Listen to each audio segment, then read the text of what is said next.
Hello everyone, welcome back to our channel. என் கனவு கண்மணி, நான் உங்கள் சரண்யா. இந்த வீடியோவில் நம்ம என்ன பார்க்க போகிறோம் அப்படின்னா, இன்றைக்கி மாழி அமாவாசை, பெரிய அமாவாசை. ஆக்சுவலாக இன்றைக்கி பார்த்திங்கன்னா எங்கள் ஸ்கூலில் ஒரு ட்ரிப் போட்டுட்டாங்க விஜிபி மெரைன் கிங்டம் போகிறதுக்காக. ஸோ நம்ம லீவும் கேட்க முடியாது. ட்ரிப் அப்படின்னா என்னோடய கிளாஸ் பசங்களுக்கும் போட்டிருந்தாங்க. அப்போ வந்து அஸ் அ கிளாஸ் டீச்சராக நானும் வந்து கூட போய் தான் ஆகணும் இல்லையா? அதனால் வந்து லீவும் கேட்கல. அதனால் பரபரப்பாக என்னோடய வேலைகள் வந்து காலையிலேருந்து எப்படி போச்சு, எத்தனை மணிக்கு சாமி கும்பிட்டுட்டு நான் ஸ்கூல் கிளம்புனேன் அப்படின்றத தான் இந்த வீடியோவில் பார்க்க போகிறோம். அதுக்கு முன்னாடி நம்ம வீடியோவை நீங்கள் ஃபஸ்ட் டைம் பார்க்குறீங்கன்னா மறக்காமல் சப்ஸ்கிரைப் பண்ணிவிட்டு பக்கத்தில் இருக்க பெல் ஐக்கானை கிளிக் பண்ணிக்கோங்க. இந்த வீடியோ உங்களுக்கு பிடிச்சிருந்ததுன்னா மறக்காமல் இந்த வீடியோவுக்கு ஒரு லைக் கொடுத்துருங்க. வாங்க வீடியோக்குள்ளே போகலாம். மார்னிங் வந்து பார்த்திங்கன்னா 4 o'clock எழுந்திருக்கணும் அப்படின்றது என்னோடய பிளானு. பட் அப்படியே வந்து டயர்டில் நல்லா தூங்கிட்டேன். 5:30க்கு தான் எழுந்தேன். கிச்சனுக்குள்ளே குளிச்சுட்டு நான் உள்ளே நுழையும் போது பார்த்திங்கன்னா டைம் 6 o'clock ஆகிடுச்சு. வந்ததும் நம்ம ஷான் குட்டிக்கு வந்து சாதம் வச்சுருவேன். எப்போவுமே அவனுக்கு தனியாக ரேஷன் அரிசியில் சாதம் வைப்பேன். அதை வச்சுட்டு எனக்கும் ஆரியனுக்கும் வந்து பால் வந்து இது பண்ணியிருக்கேன், அடுப்பில் வச்சுருக்கேன். அதுக்கப்புறம் இன்னொரு அடுப்பில் பார்த்திங்க அப்படின்னா மொச்சக்கொட்டை நைட்டு ஊற வச்சுருந்தேன் கிரேவி பண்ணுறதுக்கு. அதை வந்து போட்டுட்டேன். ஆக்சுவலாக இந்த வீக் ஃபுல்லாகவே செம்ம டயர்டு, நிறைய ஒர்க்கு. அதனால் அப்படியே போயிட்டுருந்தது. ஒரு வாரமும் டயர்டாகவே போயிட்டுருந்தது. இன்றைக்குமே பார்த்திங்கன்னா வீக்கெண்டு இருந்தாலும் ஒரு பரபரப்பான ஒரு மார்னிங்காக தான் வந்து அது போயிட்டுருந்தது. இங்கே பார்த்திங்கன்னா ஆரிக்குட்டிக்கு ஒரு கிளாஸ் பால் தனியாக எடுத்து வச்சுட்டேன். அவருக்கு ஆற்றி வந்து பாட்டிலில் ஊற்றி கொடுத்தா அதை குடிச்சிட்டு அவர் இன்னும் கொஞ்சம் நேரம் தூங்குவார்.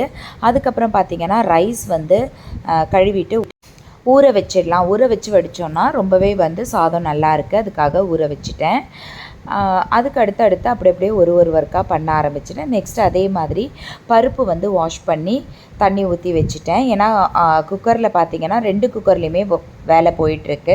ஒன்றில் மொச்சக்கொட்டை இருக்குது, ஒன்றில் வந்து ஷான் குட்டிக்கு சாதம் இருக்குது. அதனால் அது ஃப்ரீயாகிறதுக்குள்ளே என்ன பண்ணேன்னா பருப்பு ஊற வச்சுட்டு ஆரியனுக்கு வந்து பால் ஆற்றி கொடுத்தாச்சு. நெக்ஸ்ட்டு பார்த்திங்க அப்படின்னா நம்ம மொச்சக்கொட்டை வந்து வேக வச்சு எடுத்து வச்சுட்டேன். அதுக்கப்புறம் அதே குக்கரை வந்து வாஷ் பண்ணிவிட்டு அதில் பருப்பு போட்டுட்டேன். இன்னொரு இதில் பார்த்திங்கன்னா அந்த மொச்சக்கொட்டை கிரேவி பண்ணுறதுக்காக வெங்காயம் தக்காளி எல்லாம் வதக்கி அது ஒரு பக்கம் வேலை போயிட்டு இருந்தது. இந்த கிரேவி எப்படி பண்ணுறது அப்படின்னு சொல்லிட்டு உங்களுக்கு தனி வீடியோவாக நான் போடுறேன். அதுக்குள்ளே வந்து அடுப்பு ஃப்ரீயாக ஒரு விஷயங்களாக செய்ய ஆரம்பிச்சிட்டேன். ஒரு அடுப்பில் சாதம் வெந்துட்டுருக்கு, இன்னொரு அடுப்பில் பார்த்திங்கன்னா வாழைக்காய் வந்து வேக வச்சு எடுத்து வச்சுட்டேன். அதை வந்து வாழைக்காய் ஃப்ரைக்காக ரெடி பண்ணிகிட்ருக்கேன். ரொம்ப சிம்பிளாக தான் வாழைக்காய் ஃப்ரை பண்ணுவேன். எல்லா மசாலாவையும் எண்ணெய் காஞ்சதுக்கப்புறம் போட்டுட்டு அதுக்கு மேலே வாழைக்காவை போட்டுட்டு நல்லா வந்து அப்படியே பிரட்டி எடுப்பேன். நெக்ஸ்ட் கொஞ்சம் நேரம் சிம்மில் வச்சிட்டோம் அப்படின்னா சூப்பரான வாழைக்காய் ஃப்ரை வந்து ரெடி ஆகிடும். ஃபைனலாக வந்து ஒரு கொத்து கருவேப்பிலை உருவி வந்து மேலே போட்டுருவேன். அது ஃப்ளேவர் நல்லாயிருக்கும்.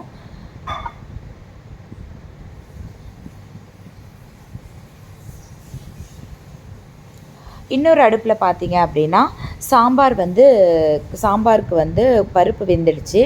ஸோ வந்து சாம்பார் தாளித்து விட்டாச்சு. அதை வெங்காயம் தக்காளி பருப்பு நம்ம போட வேண்டிய காய் இதெல்லாம் போட்டு வந்து சாம்பார் ரெடி ஆகிட்டுருக்கு. மூணு அடுப்புலேயுமே பார்த்திங்கன்னா டிஷ்ஷஸ் ஒன்று ரெடி ஆகிட்டு இருந்தது. அந்த கேப்பில் பார்த்திங்கன்னா நானும் அப்பப்போ போய் நான் போட்டுட்டு போக வேண்டிய ட்ரெஸ் எடுத்து வைக்கிறது. நானும் கிருஷ்ணனும் வந்து 3rd standard தான் இல்லையா, ஸோ அவனும் டூர் வந்தான். ஸோ அவனுக்குரிய வேலைகளை ரெடி பண்ணுறது அப்படின்னு இன்பிட்வீன் போயிட்டு வந்து இதையும் மிக்ஸ் பண்ணி விட்டுட்டு அப்படியே ஓட்டிகிட்டு இருந்தது. அதுக்கடுத்து பார்த்திங்கன்னா சாம்பார் வந்து ரெடி ஆகிடுச்சு. ஸோ இறக்கி வச்சு தாளித்து ஊற்றியாச்சு. இன்னொரு அடுப்பில் வடையுமே இன்றைக்கி செய்திருந்தேன். பெரிய அமாவாசை இல்லையா, அதனால் வடைக்கு வந்து எண்ணெய் வந்து காய வச்சுருந்தேன். ஃபைனலாக வந்து நம்மளோட டிஷ்ஷஸ் வந்து ரெடி ஆகிடுச்சு. ஒயிட் ரைஸ், அதுக்கப்புறம் பார்த்திங்கன்னா சாம்பார்,